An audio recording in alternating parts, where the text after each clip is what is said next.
तो मुजफ्फरपुर में व्यवसायी अभिषेक अग्रवाल को गोली मारने का सीसीटीवी फुटेज सामने आ चुका है, जिसमें पूरी वारदात रिकॉर्ड हुई है। तस्वीरें आपके सामने हैं। कैसे बाइक सवार 3 की संख्या में अपराधी आपको नजर आ रहे होंगे।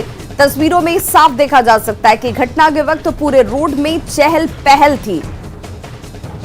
देखिए, ये तस्वीरें सीसीटीवी कैमरे में कैद हुई हैं और जिस वक्त अपराधियों ने इस वारदात को अंजाम दिया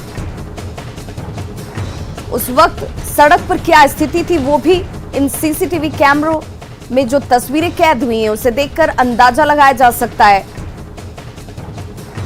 गाड़ियों की आवाजाही भी नजर आ रही है। इसके बावजूद अपराधियों के हौसले किस कदर बुलंद हैं कि उन्होंने बड़ी आसानी से यहां पर घटना को अंजाम दिया और यहां से फरार भी हो जाते हैं।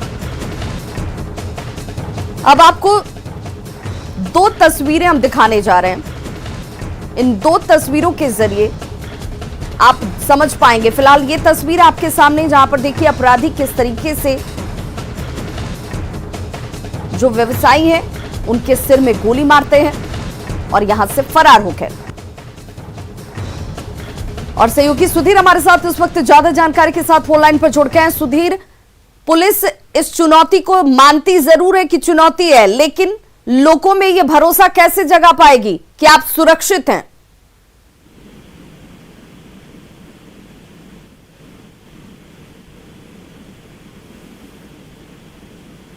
सुधीर, आप तक हमारी आवाज पहुंच पा रही है?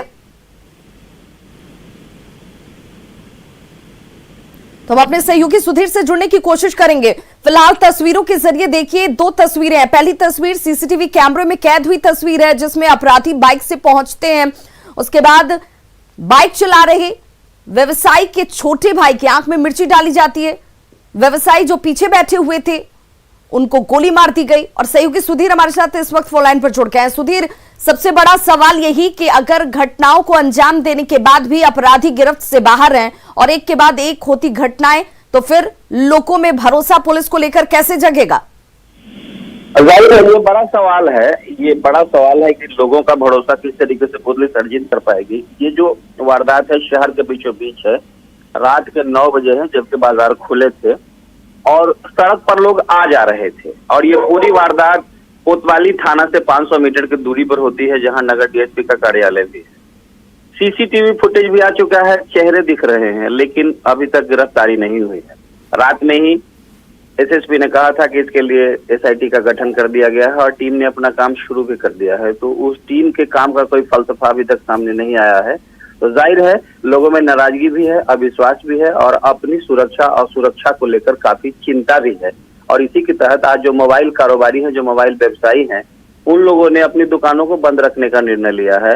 घटना पर दुख भी जता रहे हैं और विरोध भी कर रहे हैं कि व्यवसायी रात के 9 बजे तक भी अगर बाजार में अपना काम नहीं कर सकते हैं तो फिर कैसे चलेगा।